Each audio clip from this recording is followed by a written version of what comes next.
I am not yet one of the American pundits who's saying that if we just tough it out, despite the name of the book, that we will definitely succeed. That's not what the book says. The book says we should tough it out because the prospects for success are reasonably good, and because the alternatives are pretty bad, not because the outcome is preordained to be positive. And I still think, a year later, it's an uncertain trajectory that we're on. But having now said that, let me just mention 3 quick reasons for hope. One reason for hope is the improvement in Afghan security forces. And this probably sounds funny to many of you, whether you're specialists on Afghanistan or generalists, knowing the problems with the police in particular, the corruption and so on. But the degree to which we have revamped the way we are preparing and training and helping foster progress in the Afghan security forces is remarkable over the last year and a half to 2 years, dating back to Stanley McChrystal's tenure as commander.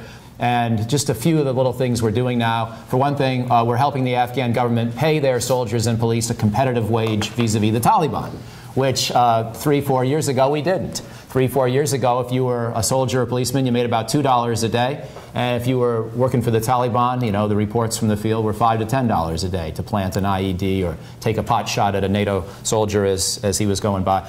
Also now, the training program is much more rigorous and includes things like literacy training, includes things like not just marksmanship, but also unit training. And then, best of all, once these units get their initial training and they go out to the field, we stay with them, we NATO.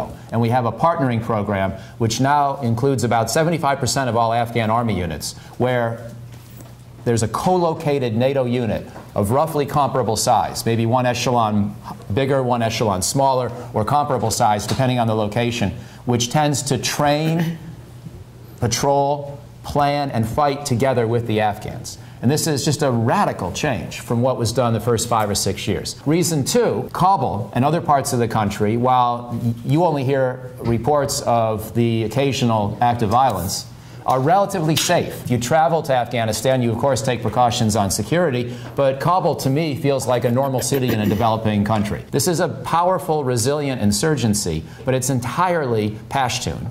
And it's entirely, I shouldn't say entirely certain tribes, but it's primarily certain tribes within the Pashtun demographic. The insurgency is very resilient and violent, but it's in a fairly limited swath of the country, much bigger than I wish, and with occasional forays into the north and west, admittedly.